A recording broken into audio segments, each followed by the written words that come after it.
naší české společnosti je dlouhou dobu zakořeněný stereotyp týkající se dětí z dětských domovů. Když se řekne tento pojem, většina z nás si představí někoho odlišného, někoho méně vzdělaného či méně schopného. Ale nemyslíte si, že by se tento stereotyp měl změnit? Neměli bychom dětem z dětských domovů dát šanci ukázat to, co vlastně v nich je a to, co dokáží? Vážená komise, vážení posluchači, mé jméno je Jan Betešník, jsem studentem Gymnázia Christiana Dopplera a rád bych vám představil svoji odbornou práci na téma začlenění dětí z dětských domovů do společnosti. Rád bych vám nejdříve představil, jak budu svoji obhajobu strukturovat. Nejdříve řeknu cíle práce. Poté přejdu na jednotlivá témata rozebraná v teoretické části, jako je popsání života v dětském domově, problematika studia či příprava a odchod dítěte. Poté přejdu na výzkumnou část a pak dám celé obhajové závěr. Tak tedy cílem práce je zjistit, zase dokáží děti z dětských domovů úspěšně začlenit do společnosti a jaké faktory jim toto začlenění stěžují. K rozebrání tématu mě vedla osobní zkušenost právě s dětmi z dětských domovů, kdy jsem se s nimi setkal na táborech či na kroužcích. Už od útlého věku jsem dokázal rozpoznat, že tyto děti mají jinak nastavené sociální hodnoty než je sociální norma a proto mě celé téma velice zaujalo. V své práci jsem se rozhodl strukturovat na dvě části. První část je teoretická, ve které mapuju problematiku začlenění dětí z dětských domovů do společnosti. V druhé části, která je výzkumná, se začnu tuto problematiku dále rozebírat a buď ji vyvrácet nebo potvrzovat. Abyste pochopili, co problematiku dětského domova, musíme si nejdříve říct, jak to vlastně v dětském domově vypadá a jaký má řád. Dle definice je dětský domov instituce, která poskytuje péči dětem, které již nedokáží se trvat ve své biologické rodině. Aktuálně je v České republice přes 138 dětských domovů, když je přes 4000 dětí. Co se týče vzhledu dětského domova, přirovnal bych ho také větší ubytovně. Děti mají zpravidla pokoje po dvou či po více a mají zde sdílené prostory jako kuchyň, koupelna či záchod. Toto uspořádání představuje hned několika problémů. První problém si asi každý uvědomíme a to je soukromí. Jiná věc je sdílet koupelnu se svými rodinnými příslušníky, které znáte od jak živa. A úplně jiná věc je sdílet koupelnu s dalšími dětmi, které můžete znát jen několika týdnů. Co se týče řádu dětského domova, určitě bych zmínil domácí povinnosti. Každé dítě má přiděleno domácí povinnosti, které ho učí zodpovědnosti a disciplíně. Dále bych zmínil problematiku útěků. Každé dítě má přiděleno své individuální vycházky. Nicméně i přesto některé děti mají tendenci z dětského domova utíkat.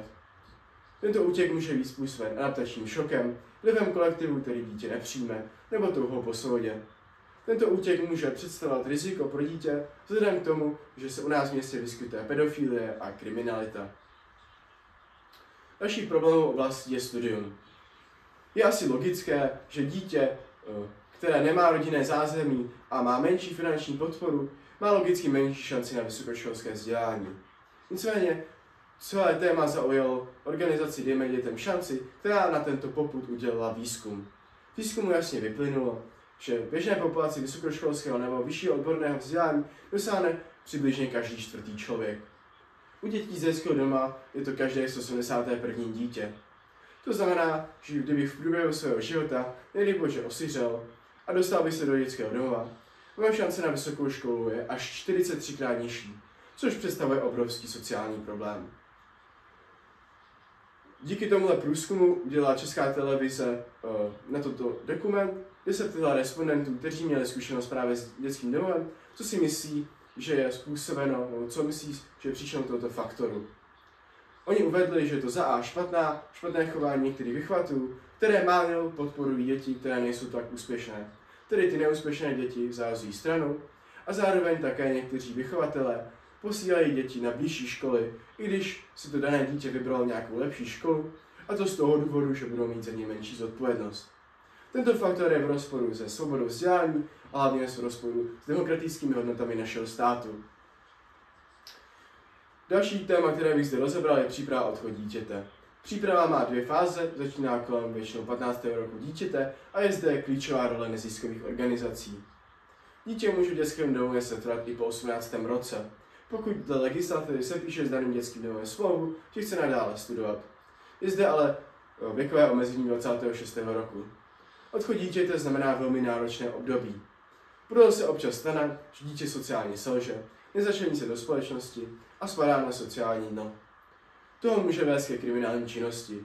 Některé průzkumy hovoří o tom, že až každý třetí vězeň u nás v České republice pochází z ústavní péče.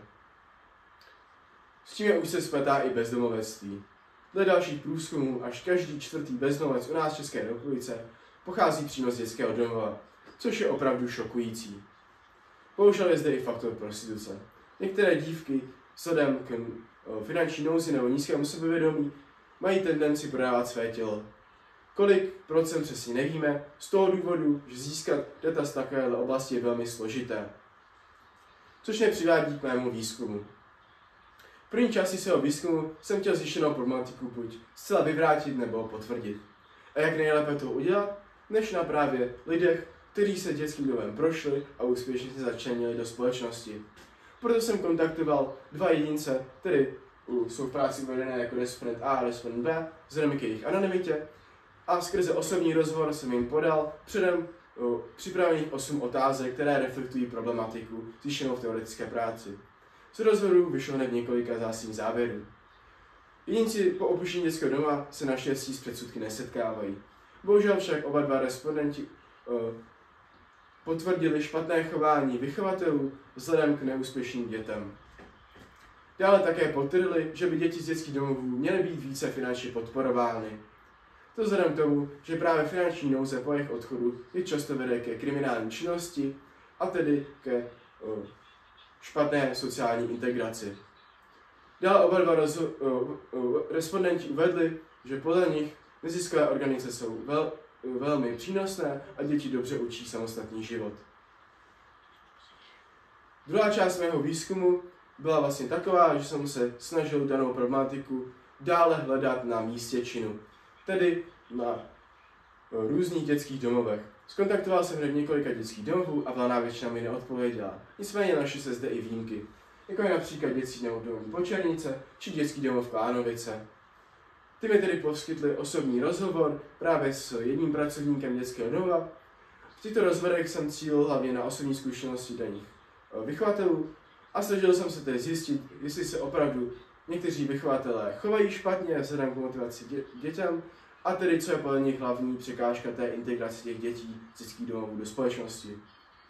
Z rozhovorů vyšlo najevo, že valná většina respondentů nějaké špatné chování vyvrátilo, a tedy hlavní příčinou sociální integrace dětí z dětských domovů je podle nich rodinné zázemí. Tedy podle nich statisticky děti, které jsou delší dobu v problematickém rodinném zázemí, mají potom menší šanci se sociálně začlenit. To je způsobeno tím, že tedy děti okoukávají špatný vzorec chování svých problémových rodičů a po odchodu dětského domova se na tomto tvůrci chování vidí a začnou ho páchat. Poslední část mého výzkumu byla tedy jsem se chtěl zohlednit i poslední skupinu dětí, nebo skupiny osob, které se vyskytují v dětském domově, které ještě nebyly zohledněny. A to tedy děti dětských domovů, které ještě v dětském domově se vyskytují. Těmi jsem tedy připravil zase rozhovory, kde jsem sestavil 5 otázek, které reflektují problematiku. Z rozhovorů vyšly jasné závěry. Děti z dětských domovů se opravdu s předsudky bohužel setkávají, a to hlavně v pubertálním věku, kdy jsou jejich vrstevníci pomlouváni za to, že právě pochází z dětského domova. Dále tedy je zde nedostatek soukromí a někteří vychovatelé se opravdu chovají špatně vzhledem k motivaci dětem. Také respondenti uvedli, že neziskové organizace jsou opravdu přínosné a měly by se dál dělat. To mě tedy přivádí k závěru mé obhajoby. Myslím si, že jsem úspěšně zmapoval problematiku a úspěšně jsem ji implementoval do výzkumné části. Ale tedy, jaké je moje doporučení pro naši společnost?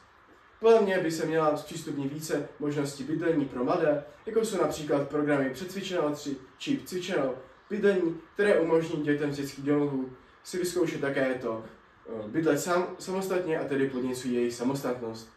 Dále bych tedy zvýšil podporu vzdělání. Podle mě je to jediný způsob, jak se tyto děti mohou dostat k dobrému životu, to vzhledem k tomu, že dostanou dobré vzdělání, že dostanou dobrý pracovní post a budou mít dobrý plat.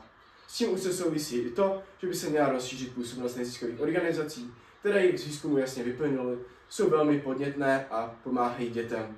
A to je vše, děkuji vám za vaši pozornost.